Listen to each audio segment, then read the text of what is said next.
नमस्कार. जय श्रीराम, जय शिवराय, जय जिनेंद्र. मित्रांनो, आपला हा महाराष्ट्र, ज्या महाराष्ट्राला संपूर्ण जगामध्ये ओळखलं जातं संतांची भूमी म्हणून, त्या तपस्वी संतांच्या विचारांची भूमी म्हणून, हा महाराष्ट्र कोणाचा आहे? तर ज्यांनी रयतेसाठी रयतेचं स्वराज्य स्थापन केलं, तर छत्रपती शिवरायांच्या विचारांचा हा महाराष्ट्र आहे.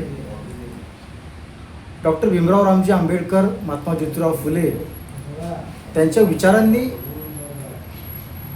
जनतेची, सर्वसामान्यांची अस्मिता जिवंत केली, त्यांचा हा महाराष्ट्र आहे. त्या प्रत्येकाचा हा महाराष्ट्र आहे जो स्वाभिमानाने जगू पाहतो आहे. परंतु आता मागच्या काही दिवसांपासून या महाराष्ट्रामध्ये एका आगळ्या आणि वेगळ्या विषयाची खूप अनाठाई चर्चा चालू आहे, असं माझ्यासारख्याला वाटतं. माझ्यासारखा म्हणजे कोण? अमोल देशमुख. हा अमोल देशमुख कोण आहे?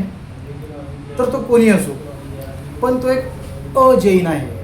अजैन ह्या शब्दाला याकरता अधोरेखित करतो आहे की ज्या विषयावर आज निरर्थक चर्चा चालू आहे त्या विषयाला हात घालायची माझी इच्छा आहे. मग हात कोण घालतोय? तर एक अजैन व्यक्ती हात घालतोय की जो जैन नाही आहे. विषय कुठला आहे? पांढऱ्या रंगाचा पट्टा. पांढऱ्या रंगाचा पट्टा, बरोबर ना? ह्याच विषयावर आज संपूर्ण महाराष्ट्रात आणि देशात चर्चा चालू आहे. बरं, कशाचा आहे हा पांढऱ्या रंगाचा पट्टा? हिंसेचा आहे का? अन्यायाचा आहे का? असंतोषाचा आहे का? कोणाला तरी गुलामगिरीचा मार्ग दाखवण्याचा हा पांढऱ्या रंगाचा पट्टा आहे का? बिलकुल नाही. आधी अनंत काळापासून आपण बघत आलेलो आहे, पांढरा रंग शांततेचं प्रतीक आहे, सौम्यतेचं प्रतीक आहे, अहिंसेचं प्रतीक आहे, आणि ह्या प्रतीकाचाच हा पांढऱ्या रंगाचा पट्टा आहे. मित्रांनो, मी माझं अहोभाग्य समजतो की छत्रपती शिवरायांचा जन्म ह्या महाराष्ट्रात झाला, की ज्यांनी गवताची काळी देखील पारतंत्र्यात राहू नये म्हणून लढा दिला. मी माझ्यासारख्याचं अहोभाग्य आणि सौभाग्य समजतो की डॉक्टर भीमराव रामजी आंबेडकर यांचा जन्म ह्या भूमीत झाला, की ज्यांनी संविधानाचा रंग या महाराष्ट्राला, देशाला नाही तर जगाला दाखवला. संविधानाचा रंग, की त्यामुळे एक समरसता आणि समानता या देशामध्ये प्रस्थापित झाली. जे वंचित होते, जे पीडित होते, जे दुःखी होते, त्यांना मुख्य प्रवाहात आणण्याचं काम त्या संविधानाच्या माध्यमातून डॉक्टर भीमराव रामजी आंबेडकर यांनी केलं. पण प्रश्न पडतो माझ्यासारख्याला की केव्हा शक्य झालं? हे तेव्हा शक्य झालं जेव्हा त्या व्यथा दिसल्या, ते दुःख दिसलं पीडितांचं, दलितांचं आणि वंचितांचं. हे दुःख दिसलं, हे दुःख व्यक्त झालं, ह्या भावना व्यक्त झाल्या, आणि तेव्हा कुठं डॉक्टर बाबासाहेब आंबेडकरांसारख्या विभूतीला हे कळलं की यांच्यासाठी आपल्याला काहीतरी करावं लागेल, आणि त्यांनी ते केलं. आणि म्हणून आज समानतेचा आणि समानतेचा भाव अवघ्या जग ह्या लोकशाहीच्या माध्यमातून महाराष्ट्रात उगम पावलेल्या ह्या विचारांमध्ये पाहतो आहे आणि पाहतो आहे. मित्रांनो, असाच ज्या पद्धतीने जे वंचित होते, पीडित होते, आश्रित होते, त्यांना आधाराची गरज होती, त्यांना कोणीतरी बघायची गरज होती, आणि ते बघितल्यानंतर त्यास एका मुख्य प्रवाहात आलेले आहे. तसाच एक असा देखील घटक आहे की ज्यांना आपल्या भावना व्यक्त करता येत नाही, त्यांना आपलं दुःख व्यक्त करता येत नाही, त्यांना आपले विचार मांडता येत नाही, पण त्यांना देखील तितकाच जगायचा अधिकार आहे. मला जगायचा अधिकार का आहे? तर मी एखाद्या पत्रकावर माझी नोंद करतो म्हणून मला जगायचा अधिकार आहे. परंतु त्या मुख्य जनावरांचं काय? त्या फुलपाखरांचं काय? त्या गुराढोरांचं काय?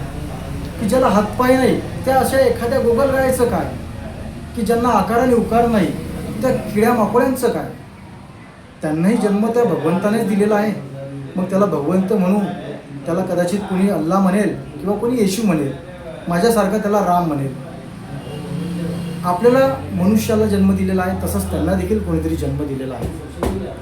परंतु मित्रांनो, त्यांना आपल्या भावना व्यक्त करता येत नाही, त्यांना आपलं दुःख व्यक्त करता येत नाही, त्यांना आपल्या व्यथा मांडता येत नाही. परंतु त्यांना देखील जगायचा अधिकार आहे ना. जसा मनुष्य योनीमध्ये, मनुष्य जातीमध्ये जे दुःखित होते, पीडित होते, त्यांना जगायचा अधिकार होता, आणि जो अधिकार मिळून दिला डॉक्टर बाबासाहेबांनी. बरोबर, हा उपकार आहे या समुच्च मानवजातीवर. जसं की बाबासाहेबांनी मंदिरात जावं की नाही जावं, हे आपल्याला माहीत नाही की त्यांना इच्छा होती की नव्हती, परंतु प्रत्येकाला मंदिरात जाऊन भगवंताचे दर्शन घेता यावं म्हणून त्यांनी काळाराम मंदिराचे दरवाजे उघडले की नाही. प्रत्येकाला पाण्यावर आपला अधिकार गाजवता यावा, पाणी पिता यावं म्हणून 14 तळ्याचा सत्याग्रह त्यांनी केला की नाही. यातून काय लक्षात येतं की जैविक घटक जो मनुष्य आहे त्यांच्यासाठी त्यांनी लढा दिला, परंतु तो एक प्राणी ज्यांना आपल्या भावना व्यक्त करता येत नाही पण त्यांनाही जगायचा अधिकार आहे. मी जसं सांगितलं फुलपाखरू आहेत, किडे माकोळे आहेत, त्यांना जगायचा अधिकार आहे. मग त्यांच्यासाठी कोणी भांडूच नाही का? तर नाही, त्यांच्यासाठी देखील भांडणारी एक जमात ह्या भूतलावर आहे आणि त्या जमातीला म्हणतात माझ्या बुद्धीनुसार जैन. ही कुठली जमात आहे? ही कुणी मंगळावरून आली आहे का चंद्रावरून आलेली आहे? बिलकुल नाही, ही आपल्यातूनच आलेली आहे. मी एक सनातनीय व्यक्ती बोलतोय बरं का, आणि मला आनंद वाटतो सांगताना की सनातनीय संस्कृतीतूनच ही एक परंपरा उदयाला आलेली आहे. जसं मनुष्य शिकताना अनेक विषय शिकत असतो, परंतु PhD करताना तो एकाच विषयात PhD करतो. त्या पद्धतीने म्हणेल की सनातन धर्म हा खूप मोठा धर्म आहे, पण त्यातले बरेचसे विषय आहेत त्या मायक्रो विषयांमध्ये कोणीतरी पुढे निघून जातं आणि त्याला कालांतराने पंथ बघितलं जातं.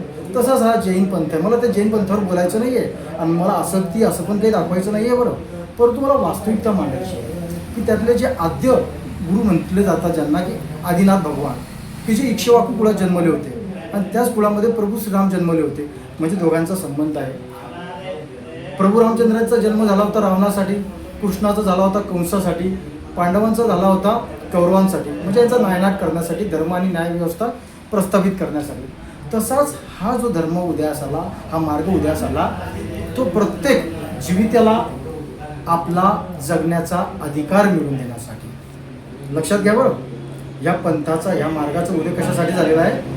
प्रत्येक जीविताला जगण्याचा अधिकार आहे आणि अधिकार त्यांना मिळाला पाहिजे हा विचार प्रसार आणि प्रचारित करण्यासाठी या पंथाचा उदय झाला.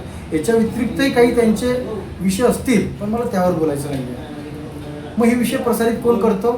तर त्या पंथामधले साधू संत, गुरु महाराज. मी आधीच म्हटलेलं आहे की महाराष्ट्राची भूमी साधू संतांची भूमी आहे. तर हे गुरु महाराज आहेत की जे मी कानाने ऐकलेलं आहे, अनुभवलेलं आहे, डोळ्याने पाहिलेलं आहे की ते एका विषयावर खूप भर देतात. अहिंसा परमो धर्म. कुठल्याही परिस्थितीमध्ये हिंसा होता कामा नाही.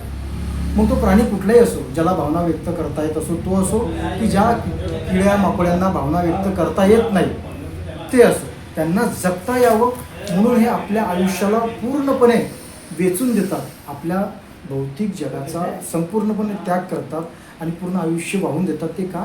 तर ह्या सगळ्यांना जगायचा अधिकार मिळावा म्हणून. परंतु मित्रांनो काय होतं, मला जे माहीत आहे की जेव्हा पावसाळ्याचे दिवस सुरू होतात तेव्हा ते त्यांचा विहार थांबवतात. त्यांचा विहार चालू असतो 12 महिने 8 महिने.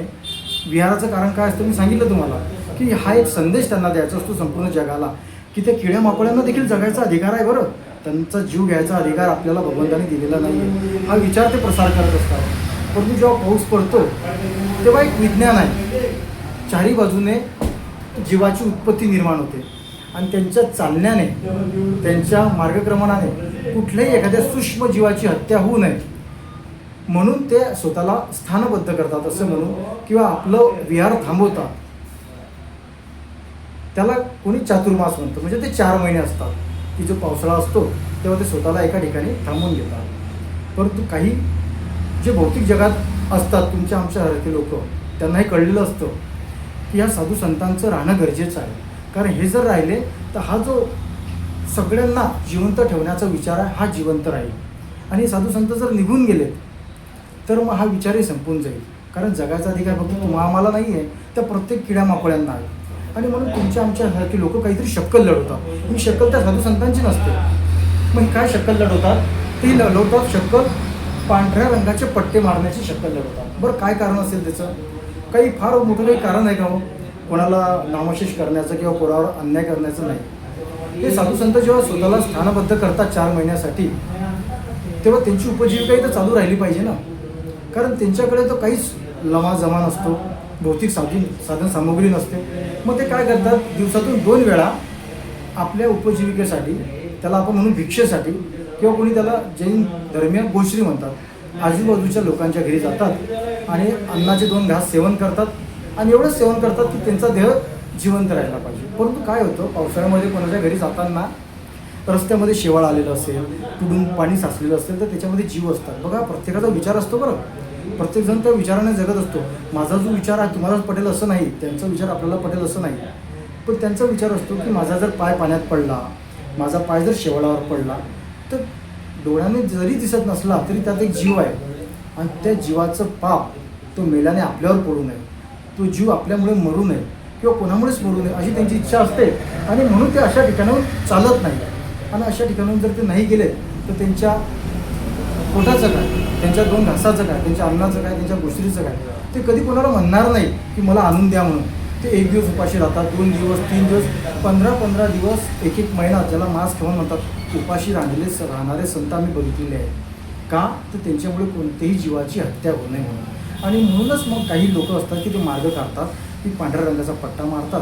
तो मारल्यामुळे काय होतं की त्यावर शेवाळासारखी उत्पत्ती जन्माला येत नाही, त्यात कुठला किडा, कुठला जीव जन्माला येत नाही. आणि तो जर जन्माला नाही आला तर ते सहजतेने त्याच्यावरून मार्गस्थ होऊ शकतात आणि आपलं पोट भरू शकतात. पण हे पोट भरताना मी त्यांना अनुभवलेलं आहे की जेव्हा ते एखाद्याच्या घरी जातात ना, आणि एखाद्या घरातला माणूस जर आपलं वैयक्तिक काम करत असेल आणि वैयक्तिक काम करत असता तो संत जर त्यांच्या घरी आला आणि त्याने ते वैयक्तिक काम जर बाजूला सारून त्यांना जर 2 घास द्यायचा प्रयत्न केला तर ते देखील ते स्वीकारत नाही.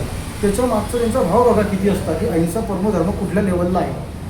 त्यांचं असं म्हणणं असतं की आमच्या येण्यामुळे तुम्ही तुमचं वैयक्तिक कामाकडे, तुमच्या वैयक्तिक कर्तव्याकडे, कर्माकडे दुर्लक्ष करू नये. ते दुर्लक्ष करणं ते देखील एक पातक आहे.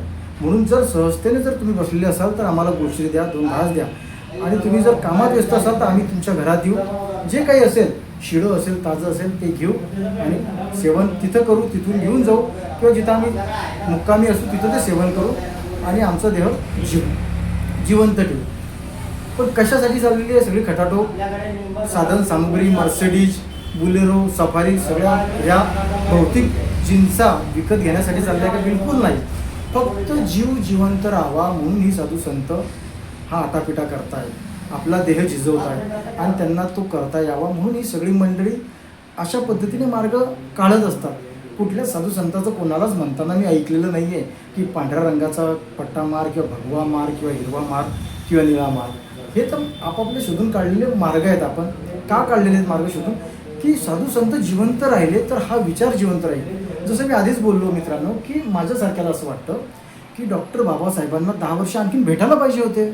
1956ला त्यांचं निर्वाण झालं. कदाचित 10-15 वर्ष भेटले असते तर लोकशाही आणि हा गौरवशाली भारत आज जो आपण बघतो आहे ना, तो आधीच 60-70 वर्षापूर्वी आपण बघितला असता. जर त्यांना 10-20 वर्ष भेटले असते तर हा माझा स्वार्थ आहे की बाबासाहेबांना आणखीन काळ भेटायला पाहिजे होता. मला असं वाटतं माझ्या शिवरायांना अधिक काळ आणखीन भेटायला पाहिजे होता. संपूर्ण स्वराज्याची चव नुसतं अटके पारच नाही तर जगाने बघितली असती. हा माझा स्वार्थ आहे. हा स्वार्थ काय आहे तर जगाला स्वराज्य दिसलं असतं, जगाला हा गौरवशाली इतिहास आधीच दिसला असता म्हणून बाबासाहेबांनी आणखीन जगायला पाहिजे होतं. तसंच जैन समाज म्हणा किंवा अन्य काही माझ्यासारखे लोक आहेत, युवक आहेत की त्यांना असं वाटतं की साधू संत जिवंत राहिली पाहिजे. का जिवंत राहिली पाहिजे? तर त्यांनी हातात घेतलेला जो विचार आहे ना की ज्यांना भावना व्यक्त करता येत नाही, ज्यांना आपलं दुःख मांडता येत नाही, त्या किड्या माकोळ्यांना देखील जगता यावं हा विचार जिवंत राहील. पण हा विचार तेव्हा जिवंत राहील जेव्हाही साधू संत जिवंत राहील. आणि म्हणून ही सगळी धुळगूस ही सुरू आहे. आणि म्हणून मी तुम्हाला म्हटलं ना की एक विषय घेतलेला आहे सनातन धर्मातला. कोणीतरी की ज्याला समोरून नंतर कोणी धर्म म्हटलं असेल, कोणी पंथ म्हटलं असेल, पण हा विचार खूप चांगला विचार आहे मित्रांनो. हे बघा, एखाद्या कावरेल कुत्र्याला जर मारायचं असेल, एखाद्या पिसाळलेल्या बिबट्याला, वाघाला जर मारायचं असेल तर परवानगी घेतली पाहिजे किंवा त्याचे हात तोडायचे, पाय तोडायचे, त्याला मारून टाकायचे, त्याची परवानगी घेतली पाहिजे. पण मला सांगा, जर एखाद्या जखमी व्यक्तीवर मलमपट्टी करायची हो, मलमपट्टी करायची आहे, त्या जखमीवर हळद भरायची आहे, मला सांगा परवानगीची गरज आहे का? एखाद्याला मारायचं आहे, ठीक आहे, परवानगी घ्या, तो क्रूर असेल तर. पण एखाद्याला वाचवायचं आहे, आपण परवानगी घेणार आहे का हो? एखाद्या डोहामध्ये पाण्यामध्ये डुबतोय, मी परवानगी घेईल का हो की पोलीस स्टेशनला फोन लावेल, तहसील कचेरीत फोन लावेल, माझ्यासमोर कोणीतरी डुबतोय बा, मला पोहता येतं, मी त्याला वाचवू का? याला मानवता म्हणता येईल का? नाही. मारण्यासाठी ठीक आहे, तुम्ही क्रूर व्यक्ती असेल, क्रूर प्राणी असेल, परवानगी घ्या. पण एखाद्याला वाचवायचं असेल, त्याचा जीव राखायचा असेल तर कसली परवानगी हो? तर त्याच पद्धतीने जर या मुख्या जनावरांना, किड्या माकोळ्यांना की ज्यांनाही जगायचा अधिकार आहे, जितका जगायचा आपल्याला अधिकार आहे, आणि तो अधिकार तेव्हा जिवंत राहील जेव्हा हे साधू संत जिवंत राहतील. आणि त्यांना जिवंत ठेवण्यासाठी जर कोणी पांढऱ्या रंगाचा पट्टा मारत असेल हो, तर मला असं वाटतं काय परवानगी घ्यावी, घेतली पाहिजे का परवानगी? बिलकुल घ्यायला नको. मारण्यासाठी परवानगी ठीक आहे, वाचवण्यासाठी कशाला परवानगी? आणि म्हणून माझी अशी इच्छा आहे की ह्या विषयाला अधिक तुम्ही काय म्हणते भडकाऊ प्रज्वलन न देता याला शांत केलं पाहिजे. आणि ज्या खरोखर ह्या चांगल्या गोष्टी चालू आहेत, ज्याला दुःख मांडता येतं, व्यक्त करता येतं, त्याच्यासाठी जसं कोणीतरी लढतं आहे तसं या मुख्य जनावरांसाठी लढता येत नाही, भांडता येत नाही, पण त्यांना लक्षात घेऊन त्यांच्यासाठी कोणीतरी जगतं आहे. मग जैन समाज जगत असेल तर आपण त्यांना खत पाणी घातलं पाहिजे. मला आनंद वाटतो बा, मला स्वाभिमान आहे की बा मी त्या विचारांना खत पाणी घालतो. ते साधू संत जगले पाहिजे आणि त्यांना जगण्यासाठी जर कोणी पांढऱ्या रंगाचा पट्टा मारत असेल ना, तर मला व्यक्तिशः वाटतं की कुठल्याही परवानगीची गरज नाही आहे. कारण अहिंसा परमधर्म हा देखील एक धर्म आहे. मी इतकं बोलतो आणि जय श्रीराम, जय जिनेंद्र आणि जय शिवराय इतकं बोलतो आणि माझ्या शब्दांना स्वल्पविराम देतो. धन्यवाद.